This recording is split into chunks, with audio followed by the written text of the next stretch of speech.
Today I want to talk about keeping the main thing the main thing. Yeah. That was a concept we first heard from Sam Ovens a while back. Yep. And it's a good reminder for business, personal, whether it be from a bird's eye view, 40,000 foot view when you're looking at something, so at your business maybe, or whether it be the task at hand. Yeah.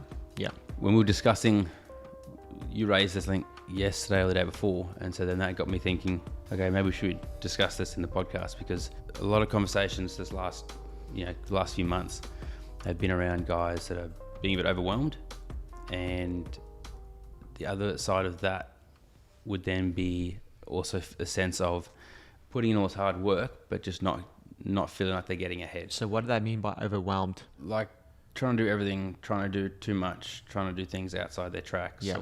And I guess we've seen that a lot. Which sometimes then leads into the second point, which is not feeling like they're achieving much. Yeah, and because you're getting chasing results. your tail and Yeah. you're putting your energy and resources into 10 different directions. Yeah. And then you're not getting any great results in Yeah. one specific direction. Yeah. Like that's the biggest problem that everyone, I'm not saying just the construction, like this is every industry. Yeah, that is very, very true. Our lives become so busy, not just from a family perspective, but you think about the digital, the social media, what's been happening in the world. So much information just coming bombarding from you. everywhere. Yeah.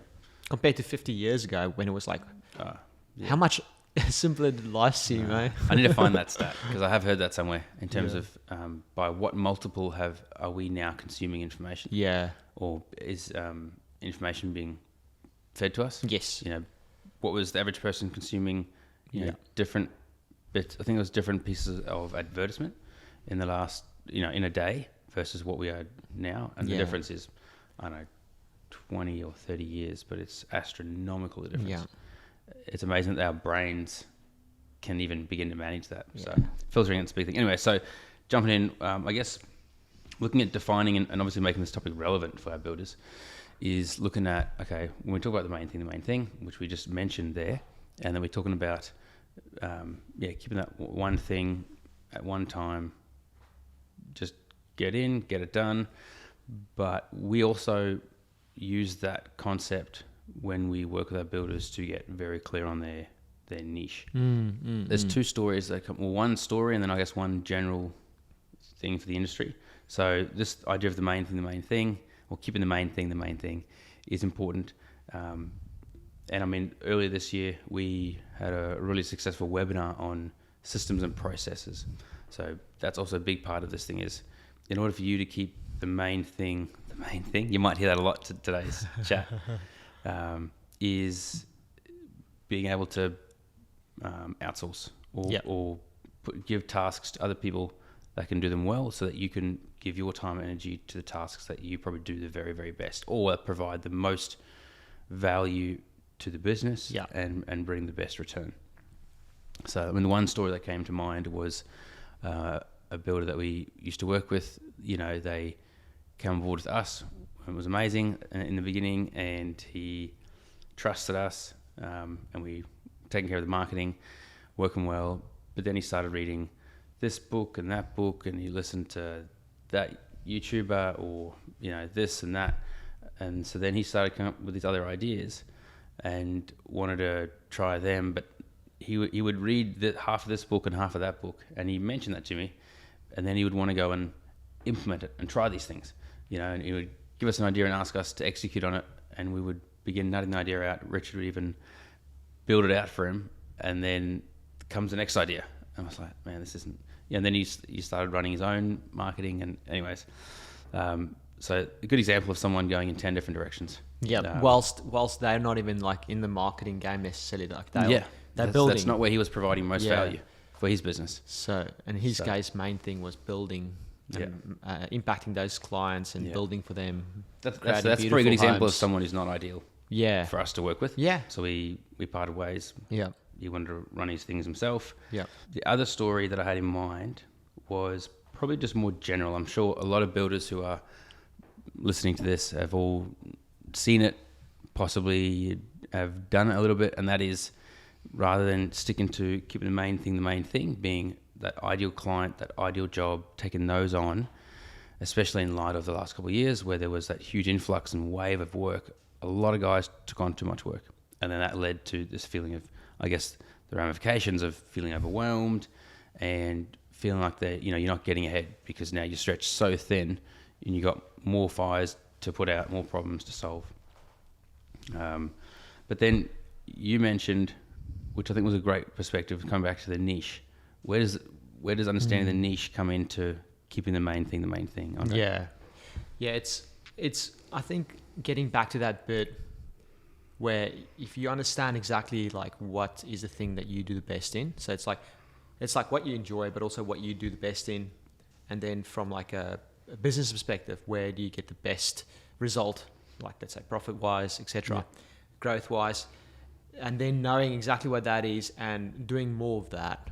So if you know, let's say for example, your bathroom renos, and that's something that you do really well, and you've built your business around, you can build your business around that, and you've built it around that, and you get that results, then keep the main thing. It's that shiny object thing, and that's like a bit of a different topic, but sometimes, you'll just take on bigger jobs, but just that can completely throw off your whole business and bring in this whole overwhelming feeling. So I don't know how you would kind of articulate that, JP. I think that's very important, and we're big on that when it comes to helping our builders. Before we touch a camera, before we help them with any of their marketing, it's firstly getting clear on who they are. So in terms of keeping the main thing, it's, well, who are you? If we look at one, in a really singular, succinct way to communicate you and your value, how does that look? We're not trying to be everyone to everyone, or what's the saying? Yeah. I'm not trying to be something to everyone. So there's that side, and then I guess where that flows onto is then, like you said, picking that niche and going, cool, I provide most value in this area. I'm not trying to do commercial and residential, and I hang doors and I build fences and I do bathroom renos and I do apartment, renovations. Like the system and the processes of all those would be quite different. Yeah. And so then you can't systemize the business to be most efficient and provide best value. Yeah. And that's not us saying that. That is us talking to a lot of builders, talking to a lot of big guys in the space who've tried that, and have obviously seen what happens from that. What's the result of keeping the main thing? I think that is where you're going to get your best return on your resources. When you can, that's that laser focus that we've talked about before. It's about going, okay, that's the main thing. I'm going to put my resources into that. That's good. And get the result, rather than giving a little bit here, and a little bit there, and a little bit here, and a little bit there. Yeah, I think it creates an overall, like they call it autonomy, like a happier business, not just from a financial growth perspective, people within it, a lot more certainty in how you take on every day and every project and every client. Yeah, that is very, very true. I know I've heard that feedback from a lot of our guys that have done our story development process and vision.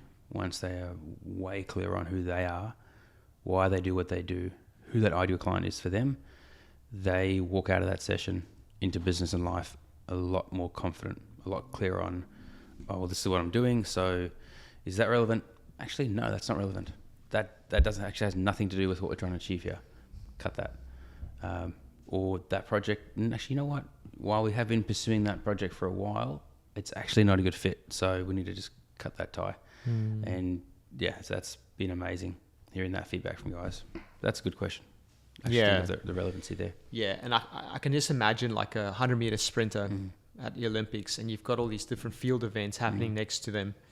If you're going, oh, I'm a 100-meter sprinter, but you know what? I love that long jump. I love how they jump. I'd love to do that. That's a whole different game, different training, different everything. And you have those athletes that are that could do that. What do you call them? Like a unicorn?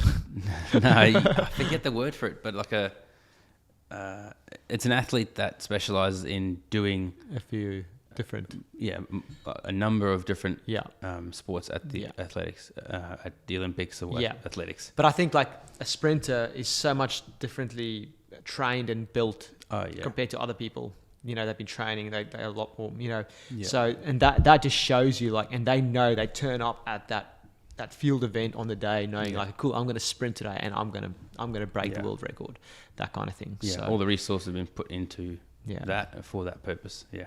Yeah. One thing maybe to also, a lot of guys I ask, you know, when I'm talking to them and I'm asking a lot of questions about them and finding out more about their business, they always want to know more about us, which is very true. And so that's why I wanted to talk to you about, in light of this topic, let's get to know a bit more about BizVideo. Yeah, sure. And this is definitely something I've seen over the years with us as a team, and you and Corné leading this team, in terms of you guys keeping the main thing. It depends how far you want to go back.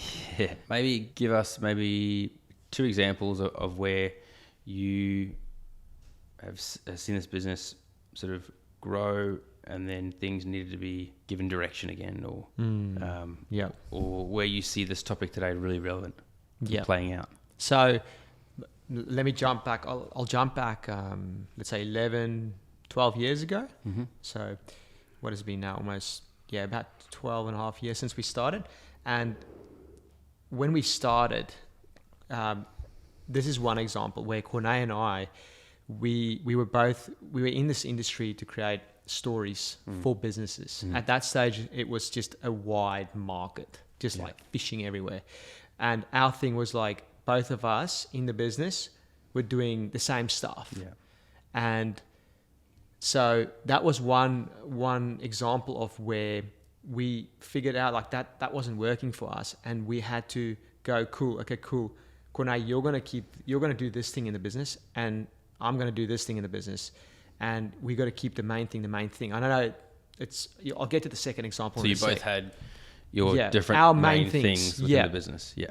Which would then ultimately drive the business forward. Mm-hmm. Whereas before we were like kind of jumping around. So we weren't keeping the main thing. And then as we progressed over time, let's say a couple of years into it, let's say 2014, 2015, 2016, we started realizing, because we created so many different industries of stories and videos and helping those businesses, we started realizing, man, like we're overwhelmed. Like you're talking to this type of person, then you're talking to this type of person. And what were some of the different industries that you guys are working in? So this is everything from like health. So let's say like, naturopath, that kind of stuff. Yeah. Medical centers. And then you go into like accountants and lawyers and schools and builders and developers and mining, and you got all these software companies, which was great because it kind of taught us a lot within how we now help our clients. Yeah. But you were just so overwhelmed everywhere.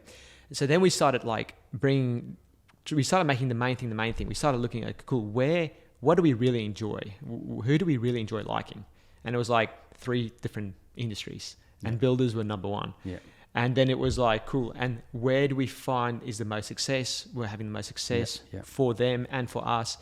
And we kind of just narrowed it down to 3. And then over the last sort of 5 years, we narrowed it down to 1, being obviously construction and helping builders. And a big thing for us through that was like realizing, who that niche is, who we like to work with, and then keeping the main thing. Sometimes, you look to the side, you're like, oh, there's an opportunity. But then it's like, no, let's keep the main thing. That's a good one. But there is a third one that I'm thinking now. And that's a lot of times is the getting back to like, we'll grow, but then, you'll grow whether it's with team or with the type of projects that you do and everything. But then you got to like lean up again. Yeah, that's one thing I've definitely always seen. I mean, you guys are really big on, before we hire a new person, it's what system or process can we put in place that can delay taking on another team member? Let's rather put that in place. Otherwise, you just balloon out, and then you also don't have the systems and process in place. So, I mean, that's big reason why I think that the webinar earlier this year, where we talked about systems for success, was a big success. And then off the back of that, we had the live event in Manly, and that went really well. Had a lot of guys there, just looking at systems and processes in order to manage and make the most of our resources, and to get ahead and to win. That's it. So that you can keep the main thing. Yeah, that's cool. A lot of builders feel like they attract the wrong clientele that only focus on price. They never seem to get the projects that they are truly passionate about and that are also profitable. Builders love working with us because we help them create an emotional connection with their ideal clients through the power of story and help them build long-term trust through their marketing system. If you're a builder and if you feel like you need help, book in a story strategy session with our team by visiting builderstorymarketing.com. Now back to this episode. Takeaways for the builders, the guys listening to this, whether they're driving or at their desk or whenever, what would be some takeaways for them from this and action items from a lesson like this? So the biggest one, which we've been talking about today, is just getting very clear on your vision and who you are and who you help. Yeah. And obviously we help our builders with that, with the vision and story development phase. But that's one thing, is because if you get super clear on that, then everything leads from there. Because then you've got like a compass of where you're directing or where you're moving towards. Yeah. So that's number one. What would you say is number two? Maybe just be aware of taking on too much. I suppose it comes back down to keep the main thing the main thing. But in terms of vision, getting clear on that vision then allows you to go, is it right taking that on or taking this on? Yes, it does move us closer to the goal, to the big picture vision, or not.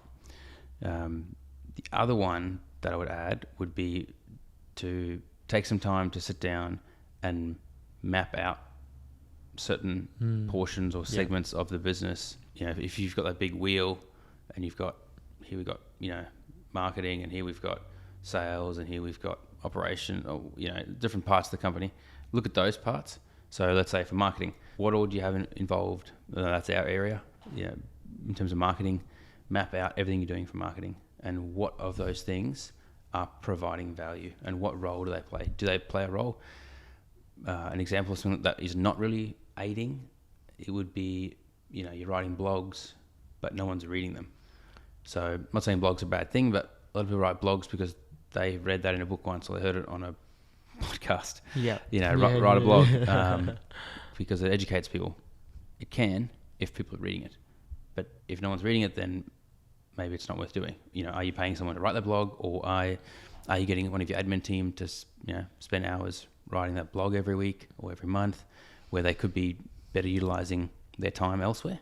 Different to say if you're writing a really great blog and people are reading it, or you have a system in place that's getting that out in front of people. That's different. But again, you don't know that unless you've stopped long enough to map it out and going, all right, is everything we're doing here providing value and moving us towards the big picture goal? So that's everything that we do here with our builders. But that goes then for your sales process. What are all the different things in the sales process?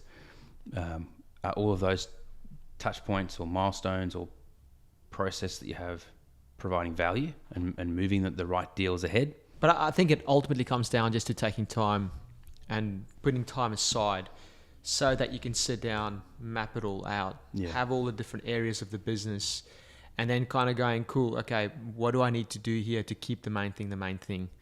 And then you'll have a lot more clarity. Then you can go, cool, well, to keep the main thing, I love building, or I love just spending time with clients and getting out there and winning more jobs.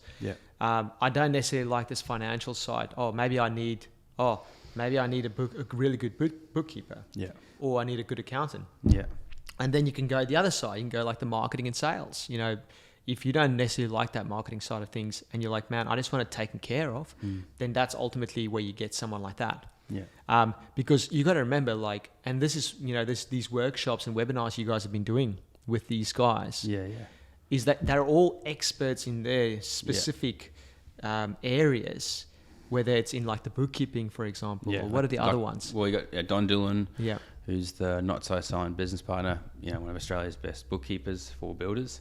You got Exact Accounting, Brisbane-based accounting firm. They do sort of they act as like a CFO in the construction companies that they work with. Build Exact, estimating, project management software, and then you've got Hazard Co, OH&S. So software. All those guys have they've made that their main thing. They've become so good at it. They've overcome hurdles that you haven't even experienced yet. So for you getting and teaming up with them is one of the best things you can do to keep the main thing. 100%. Brilliant. Any questions from those listening? Reach out. We'd love to hear what your main thing is and what you got out of this.